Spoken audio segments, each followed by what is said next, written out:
Greetings, good people. My name is DJ Holly, and welcome to Point 5 Creative Studios. And a better power again. Nyanda na irupedza power. But let me try again.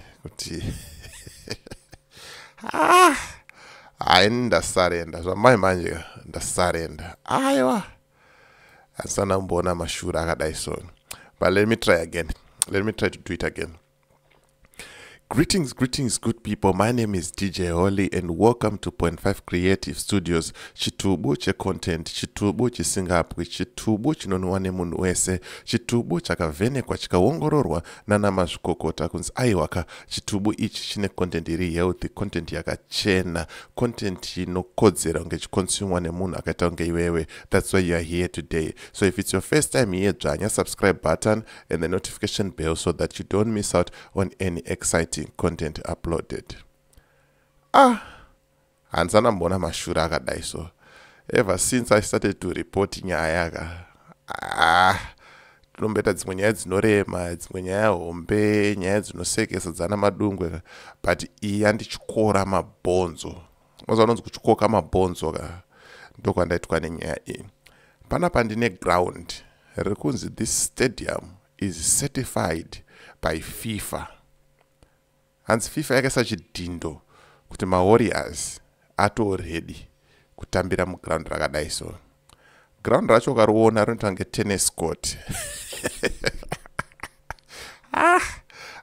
But vanhu ngavasajairira vanhu. Zvamai manje ka vanhu ngavasazodaro.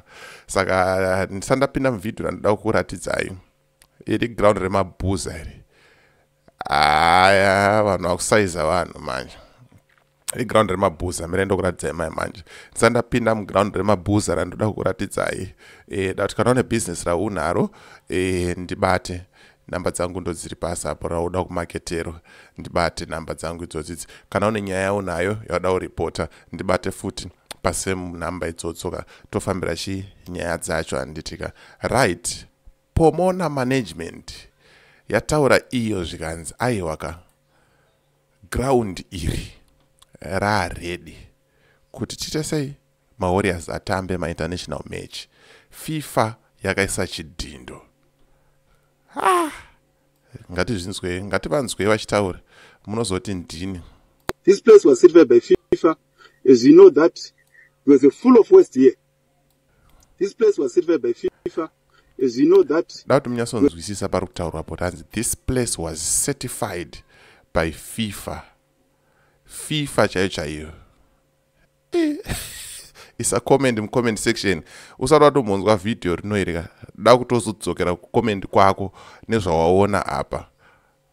Usati wapedza kuona video rinoiri. Mawana. This place was certified by FIFA. As you know that there was a full of waste here. Before we took over from city of Harare. So we managed to do all the civil works. We managed to do all the construction to make sure this place will be a good place, a livable place, a recreation place, facility in a dump site. This is what Geo Pomona is doing. It's giving back to the community. Right. Papa tsukuramba, trukuirana kuti aiwa Geo Pomona iruta basa rakanaka, thumbs up. But patiri kuramba pekuzoti nyebera po kuti hanzi this place was certified by FIFA. Mirai muchinzwa pamberi apa. Vanhu ngavasadaro mano. Pane zviwe boys. Aiwa. You can come and play with us. Yes. In a dump site. To create world-class waste management site. So this sports field meets international standard. Apple. Apple.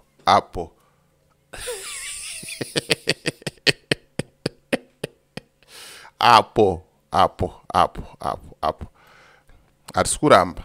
My journalists, let's go and play soccer. Ku dump site is fine. Tisu mabuza acho kama mabuza akarongeka. Tunotamba zvedu nabvu. Kana takuzonzi this place meets international standards. genga hamuna kana terrace, hamuna kana chii. I mean kuti pane changing rooms here apo handifunge, but ndo pari kunzi international standard. Handizoziva hangu international yacho kuti ndeyekupi. Isa comment mu-comment section, uzvinzwirewo wega, kuti uzvionerewo wega, uzvitaurirewo wega, kuti zvakaoma kumana. So this sports field meets international standard. Our national team can come and play. Our school children can come and play. Our national team can come and play.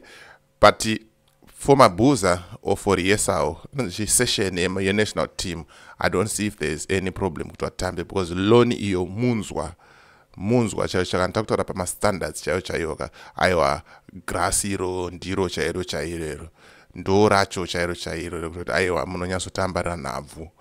Handizoziva hangu pamaterrace apo, pamachanging room, nekuti kana kuti vanhu vanoona bhora vakamira vari kuseri kwefenzi, kuseri kwemanhingirikinuko, handizoziva hangu. But pakuti ground, green grass, aiwa munzwa baba, pekuzonzi ma-warriors apa can come and play apa.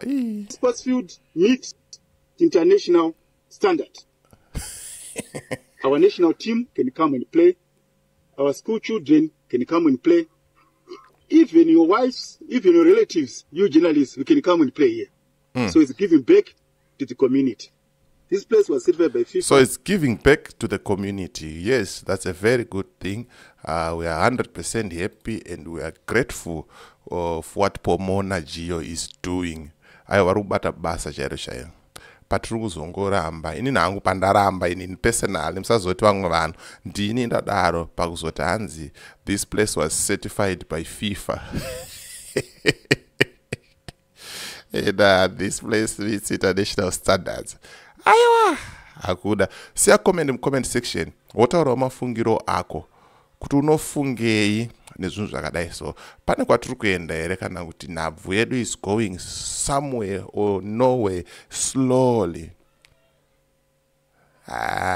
Pakashata apa bvunzai nini paona pakashata bawadi chaiwo aiwa aisarenda.